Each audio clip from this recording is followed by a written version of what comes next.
अरे सुनो, मैंने तुमको बोला था 7 बजे कचरे वाली गाड़ी आएगी, कचरा क्यों नहीं डाला? अरे यार तुझे पता तो है मैं नाइट ड्यूटी करता हूँ। सुबह 6 बजे तो ऑफिस से आया हूँ। अब मैं 1 घंटा सो के उठ के कैसे कचरा डाल दूंगा? अरे ऐसी कौन सी तुम्हारी करोड़ों की नौकरी है? अरे 20,000 रुपये तो तुम कमाते हो। उसमें होता ही क्या है आजकल, जो चाय वाले के पास में बर्तन धोता है ना, वो तुमसे ज्यादा कमा लेता है।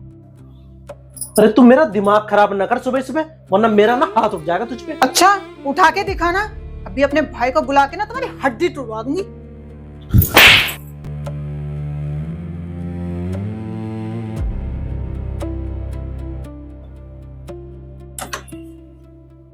जी महाराज। अरे बेटा, इस भूखे महाराज को कुछ खिला दो। महाराज जी खाना तो अभी बना नहीं, आप एक काम करो, ये कुछ पैसे हैं, ये रख लो, इनसे कुछ खा लेना। ठीक है बेटा, खुश रहो, भगवान तुम्हारा भला करे। 1 मिनट रुकना महाराज जी। बोलो बच्चा। महाराज जी आपने कहा कि मैं सुखी रहूं, लेकिन महाराज जी मैं सुखी तो रहती नहीं हूँ। मेरा तो हर दिन मेरे पति से बहुत झगड़ा होता है और वो मेरे पे हाथ भी उठाते हैं। अब मैं क्या करूं, आप ही कुछ बताइए। अरे बेटा, ये तो बहुत मामूली सी बात है, इसमें चिंता करने की क्या जरूरत है। महाराज जी आपको ये मामूली बात लग रही है? मेरी जिंदगी नरक हो गई है, उन्होंने मेरा जीना हराम कर रखा है। अच्छा ऐसी बात है तो बेटा, मैं तुझे एक उपाय बताता हूँ।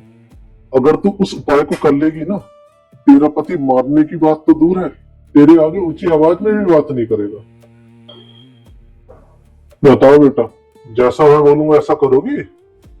हाँ हाँ महाराज, जैसा आप बोलोगे मैं वैसा ही करूंगी, बस आप एक बार बताइए तो।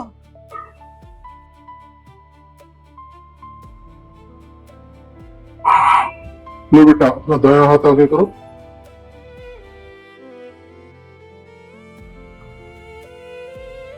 ये ताबीज है बेटा, जब तक तुम्हारे पति सुबह शाम या जिस भी टाइम घर में रहे, इस ताबीज को अपने मुंह में रखो, कुछ बोलना नहीं। अगर तुम ऐसा कर लोगी ना बेटा, तो तुम्हारा पति मारने की बात तो दूर, तुमसे ऊंची आवाज में भी बात नहीं करेगा। और जो तुम कह रही हो ना कि तुम्हारा जीवन नरक हो गया है, तुम्हारा जीवन एकदम सुखी हो जाएगा। ठीक है महाराज, जैसा आप बोल रहे हो मैं बिल्कुल वैसा ही करूंगी, और जैसा आपने कहा है ना, अगर वैसा ही बिल्कुल हो गया तो मैं आपको मुंह मांगी दक्षिणा दूंगी। ठीक है बेटा, ऐसी बात है तो मैं 1 हफ्ते बाद आता हूँ, फिर तुमसे मिलता हूँ।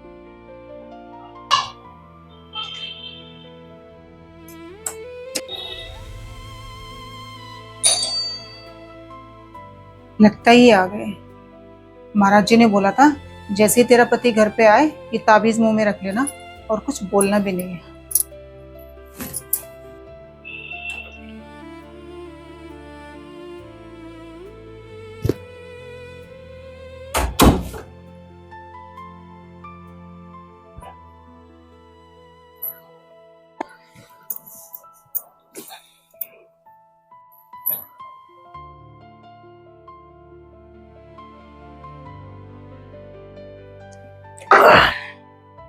अरे सुनो, मेरे वो कपड़े प्रेस कर दिए थे। क्या बात है यार। अच्छा खाना बनने में वैसे भी टाइम लगेगा ना? अच्छा बन भी गया, तो फिर एक काम करो, जल्दी से लगा दो मेरे लिए। हे भगवान, ये क्या चमत्कार हो गया। ये मेरी बीवी और मेरा ही घर है क्या? जो मेरी बीवी कल तक मुझे काटने के लिए दौड़ती थी, हर बात पे चिल्ला चिल्ला के बोलती थी, आज वो एकदम मौन हो गई है।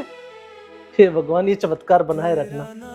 ये चमत्कार बना रहेगा तो मेरा जीवन तो वैसे ही सुखी हो जाएगा। जय हो प्रभु। महाराज जी चमत्कार हो गया।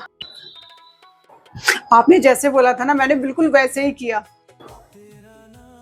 मुझ पे हाथ उठाना तो दूर, उन्होंने मुझसे ऊंची आवाज में बात तक नहीं की। अब आप बताइए महाराज जी, मैं आपको क्या दक्षिणा दूं? दक्षिणा देने की कोई बात नहीं है बेटा, ये चमत्कार ताबीज का नहीं है, ये तेरी जवान का है। मेरी जवान का चमत्कार? मैं कुछ समझी नहीं महाराज। मैं समझाता हूँ बेटा, पति पत्नी का झगड़ा हर घर में होता है, और ये पता है क्यों होता है? इसका मुख्य कारण है औरत की जबान। मारने वाले का हाथ तो पकड़ सकते हो, लेकिन बोलने वाले की जबान नहीं पकड़ सकते।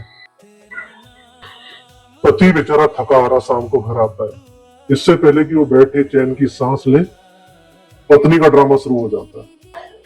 तुम्हारी माँ ने नो कर दिया, तुम्हारी बहन ने मुझे ये कह दिया, तुम्हारे बच्चों ने ये कर दिया, तुमने बच्चों की फीस नहीं भरी, तुमने बिजली का बिल नहीं भरा। अरे बेचारा थका हारा है, आते ही तुमने उसको सुनानी शुरू कर दी, तो अगर वो चिल्लाएगा नहीं तो क्या करेगा? तो इसलिए कहते हैं कि औरत अगर अपनी जबान पे काबू रखे ना तो कोई झगड़ा नहीं होगा। औरत की जबान ही घर में झगड़े करवाती है। एक औरत की जबान ही होती है जो घर में खुशियां भी ला सकती है और घर में कलेश भी ला सकती है। तो औरत चाहे ना तो अपनी जबान से ही घर में खुशियां ला सकती है। इसलिए कहता हूँ ये चमत्कार जबान का है। अगर अपने शब्दों को नाप तोल के और मधुर शब्दों से बोलोगी तो ये घर जो है स्वर्ग बन जाएगा, सारे कलेश दूर हो जाएंगे, पति भी नहीं चिल्लाएगा और ना ही तुम पे कभी हाथ उठाएगा। तो खुशहाल जीवन का मंत्र है अपनी जबान पे कंट्रोल करना, अपने शब्दों को नाप तोल के बोलना। बेटा एक बात हमेशा ध्यान रखना, जिस घर में शांति होती है ना उसी घर में समृद्धि होती है। इसलिए कहते हैं कि सारा चमत्कार जबान का है। ठीक है महाराज जी, आप जो मुझे समझाना चाहते थे वो मैं समझ गई। मैं अब आगे से अपनी जबान पे कंट्रोल रखूंगी, कुछ भी आप शब्द नहीं बोलूंगी। ठीक है बेटा, भगवान तुम्हें खुशी रखे। राधे राधे। राधे राधे महाराज जी।